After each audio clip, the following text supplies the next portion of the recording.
Hey, what's up, guys? Talking Tunes with Sean returns. We're going to do something fun. We're going to do a spin-off off of something I've talked about before, but also a batch of posts that I've been putting up over on Twitter at Sean Murray and Jay. Non-skippable flawless albums. And the first batch that I had posted was Ozzy Osbourne, No Rest for the Wicked. Every track is a classic. Every track is a single. Every track is a masterpiece. That's an album that you listen to all the way through. I grew up listening to that album. My father used to play that when I was a kid in the car. And that's probably, to this day, one of the most scariest albums.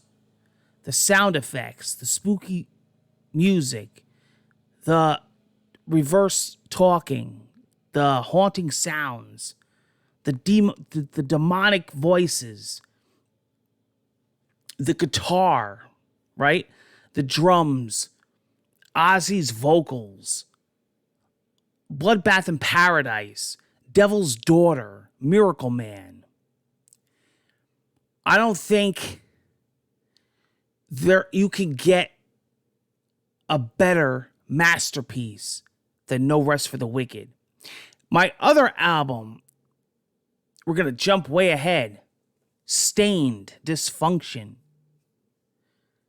There was a time that I pretended I was Aaron Lewis. Okay? Flawless album. Okay? A serious hard rock album. Now, you got to remember now, Stained was not known. Fred Durst brought them around. Brought them around Family Values, you know. But they went on tour with Korn. I had known about them way before. And they were freaking killing it. And I got my whole school into Stained. But Dysfunction was just Mud Shovel, Let Go, Raw, Home. Oh, man. Every track. Every single track. And the other album, I'm looking at my Twitter post here. The other album is Queensryche Empire. Another one that I grew up listening to when I was young. Another one that my uncle, my dad's younger brother, would play on cassette in my grandmother's car on repeat 24/7, constantly. Had it playing. Would come in the house with the boombox. Had it playing. So this was something that was drilled into my head. Every track, Empire, Silent Lucidity, Another Rainy Night, Jet City Woman. Anybody out there? Anybody listening? The whole album is flawless. Jeff Tate's amazing vocals, to me, really shine. Now, a lot of people say Operation Mindcrime. Absolutely. I mean, it was a concept album, right? Would have been a close second, but I have to go with Empire because I was brought up on Empire. And Empire holds a special, near and dear to me because that's what I listen to 24/7. And last but not least, on this episode, I'm going to have to go with Antichrist Superstar by Marilyn Manson. To me, that's the pinnacle, the prime and top of Marilyn Manson's career. Now, not just the album and the music, but everything that goes with that era. His concerts, the tour, his outfits, everything that followed him. That was Marilyn Manson.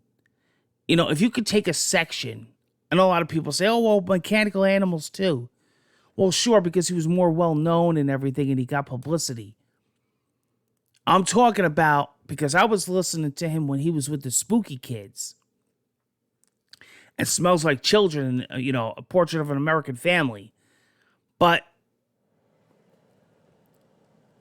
Antichrist Superstar, to me, there'll never be another album like it, another tour. I went to that tour. I seen him about 20 times. I've seen him in big venues. I've seen him in small venues. Antichrist Superstar, that album was a flawless masterpiece. He could go on stage and he could perform just that album, and you would get your money's worth. Marilyn Manson, in the day I'm talking about, came up on the pedestal, had the hard hat on, the helmet, would come down on the cross. Came out on the stilts. It was a show.